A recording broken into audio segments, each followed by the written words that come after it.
Welcome to episode 5 of Real Talks, Reaching for Equity in All Lives. I'm Kalia Souza, Food System Equity and Advocacy Specialist with Michigan State University Center for Regional Food Systems. And my name is Andrea Weiss. I'm Communications Director at MSU Center for Regional Food Systems. And we're your hosts for this podcast. For this episode of Real Talks, we talked with Farmers Market Coalition, a core partner of the Nutrition Incentive Hub, providing farm direct technical assistance to nutrition incentive grantees and practitioners. And here's a little bit of background about Farmers Market Coalition for our listeners. They're driven by 3 complementary goals. Their triple bottom line, which centers on farmers, consumers, and communities. Farmers earn fair prices for the fruits of their labor by selling directly to consumers. And consumers gain access to fresh, nutritious, local produce, while communities regain a figurative town square, experiencing many of the positive outcomes of foot traffic and animated public space. What really stood out for me in talking with Farmers Market Coalition, and I think is captured in the essence of their triple bottom line, is this interplay between core identity and intentionality. Yes, I heard that too, especially as they described their commitment to prioritizing sustainability and not rushing their organization's DEI process. Something that stood out to me was the value Farmers Market Coalition found in working with an external consultant in their internal DEI and listening process. As some of our listeners may recall, working with an external consultant was something that our friends at Mid-America Regional Council had not done yet, but highly recommended based on their experiences. So as we jump into this interview, I'll note for our listeners that you may hear a little bit of background noise during certain parts of the interview, but nonetheless, the message about diversity, equity, and inclusion practice comes through just as strong. Okay, let's meet our guests.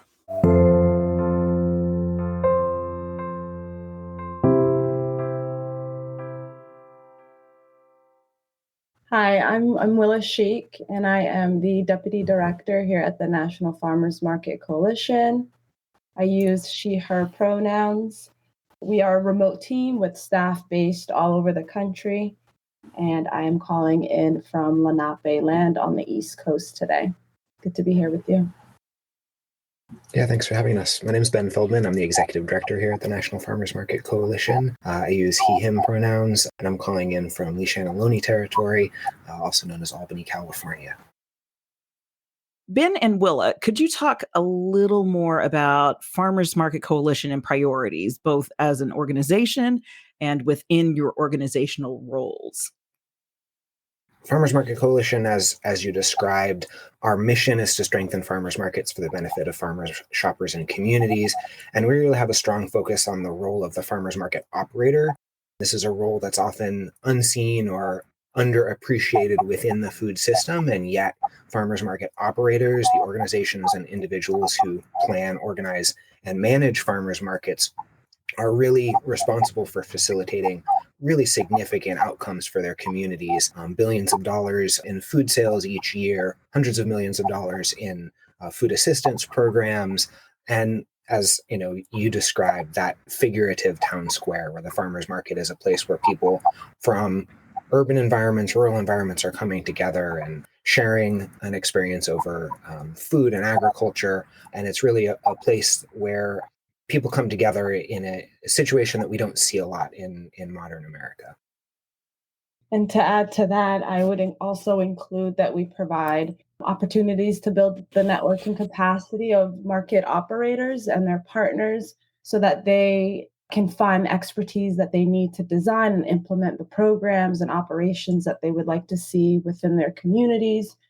We also focus a lot on providing structured resource creation that helps facilitate relationship building within our communities of practice. So they can all get to know each other, share best practices, and really work together. And lastly, providing an advocacy voice, a space where we can share innovations, build industry knowledge, and also generally increase the capacity across the sector. I think that's a great segue into talking more about the role of diversity, equity, and inclusion within Farmers Market Coalition. Can you tell us about a memorable moment in your organization's journey, maybe a success or something that was unexpected?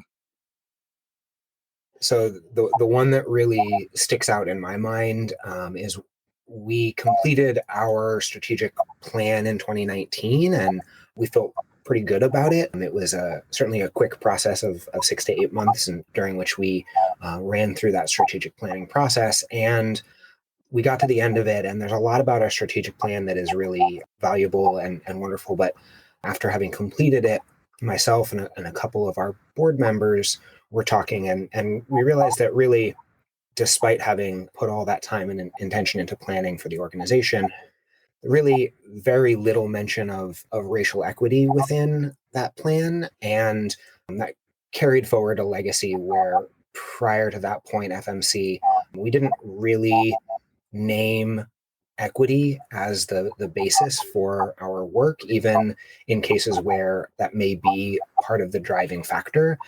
And so it was really eye-opening to realize that we'd gone through the strategic planning process and we really missed the opportunity to address racial equity in the way that it needed to be. And that was really the beginning of what is our current journey towards making our organization an anti-racist organization and really delving into diversity, equity, inclusion work and racial equity work in a much more meaningful and intentional way.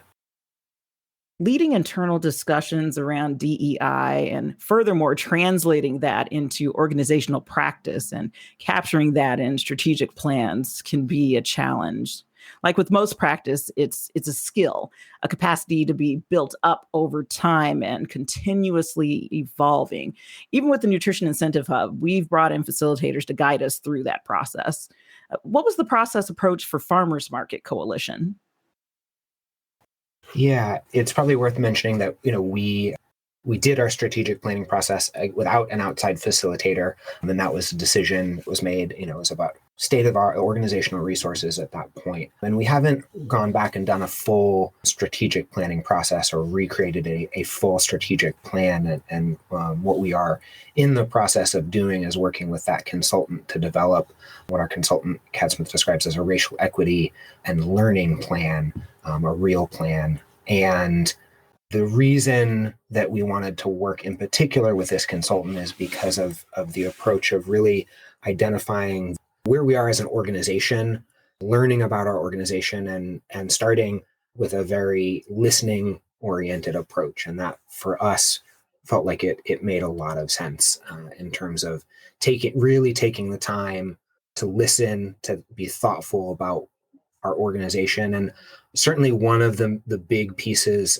in terms of why we opted to bring in outside consultant is one is about a resource capacity and focus, and the other was really about trying to break down some of the inherent power structures within an organization, and that bringing someone from the outside really helps to be able to do that. And ideally, if we've chosen the right consultant, which I think that we have, provide our staff with a great deal of comfort in being able to speak about what they see as really going on within our organization, the role that we play, the challenges that we face that may not come up in our group dynamic absent that outside facilitator.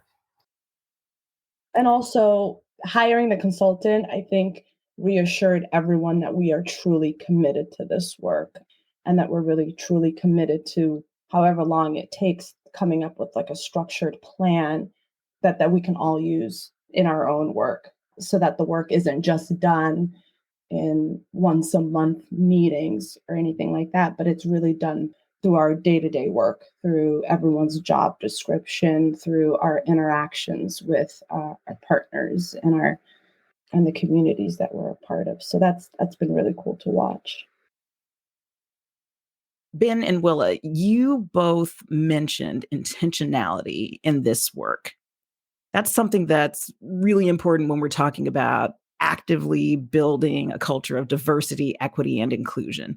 Do you have any thoughts on some of the challenges to building intentionality into DEI practice? Sometimes it's really difficult to know where to begin a process or how to approach the work, especially when limited resources or the limited structures are in place. And so from my experience, I've often heard people say things like, well, we just don't have the time or the resources in place to do this work. And I approach limitations like that by saying that there's so much that can be done, and just simply taking the first step of having the intention to do something is making progress towards becoming an anti-racist organization or person. And so I think that sometimes with like grant funded programs and things like that, it can be really difficult to know where to start and how to go about the process. And using FMC as an example, there was a lot of internal work that was being done, and the team had reached a place where they realized that they needed extra help or extra resources, that they really needed an outsider to come in and help facilitate some of the conversations. And so we took an intentional step towards bringing on a consultant to help us further the work. And yeah, sometimes it just takes a moment to realize that you might need help getting to the next step, or you might need help with coming up with a plan. But really, it starts with the true commitment to saying this is something that you want to do, and you're going to figure out how you're going to do it. And I'm happy to say that FMC has really figured that out. And I think a lot of that has to do with the fact that the team is just so open to going through this journey together, and is really committed to modeling this for the entire sector, but definitely making sure that we start with our organization to make sure that like we have the structures in place so that we can continue to do this work. One of the pieces, you asked about what can be the barrier to that intentionality, and what I was thinking on is this sense of urgency, both in terms of other work and this work as well, and this feeling of a need to move quickly.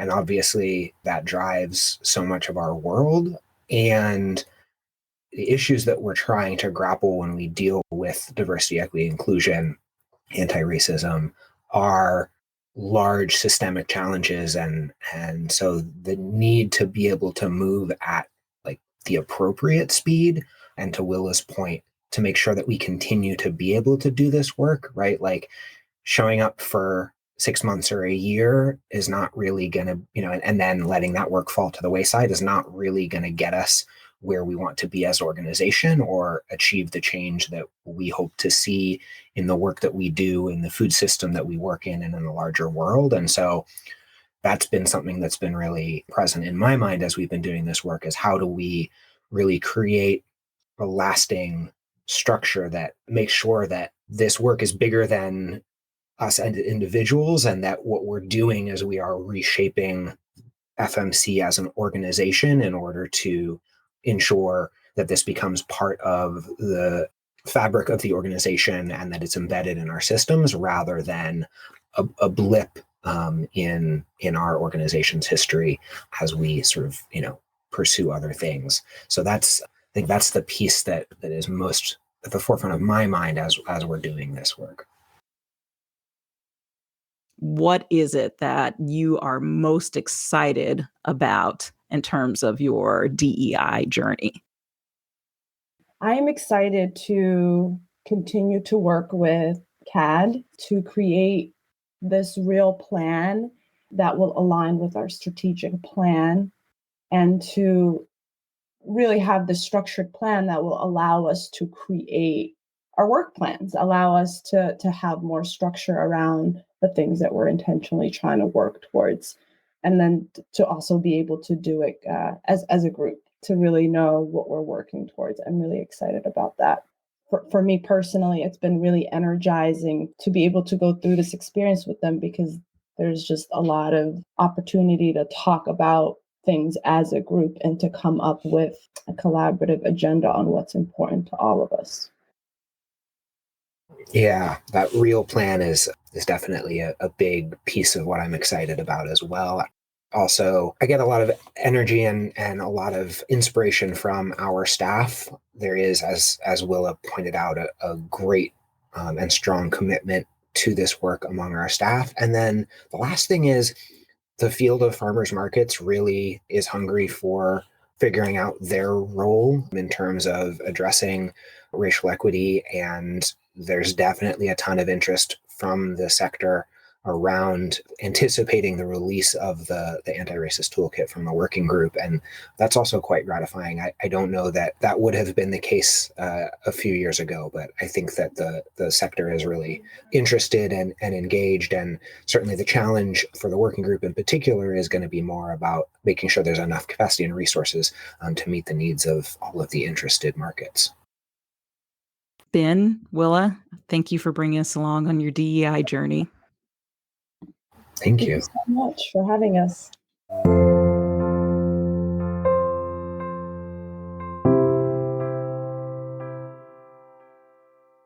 I feel encouraged by hearing how starting with small steps of setting DEI intentions helped Farmers Market Coalition build meaningful momentum, both within the Farmers Market Coalition's team, as well as with the services they provide to farmers markets across the country.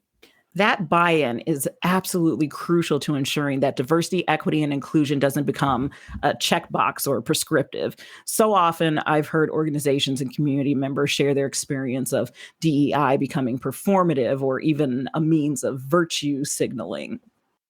For our listeners, virtue signaling means to express support for something in order to look good without having a deep commitment to it.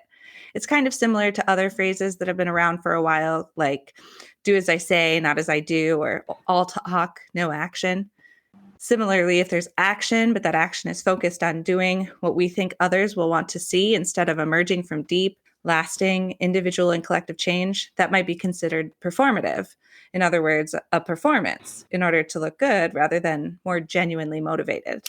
Exactly. And the time that Farmers Market Coalition took to understand these bigger systems-based power dynamics, which of course are complex, it served as both the basis for investment in their emerging DEI vision and plan and generated the passionate commitment that's necessary to carry out what will likely be long-term initiatives. Thank you to Ben Feldman and Willa Sheik of Farmers Market Coalition for sharing your stories with us. And you'll definitely want to tune in to our next episode as we talk with Mark Edwards and Carolyn Huckabee of the Food Trust.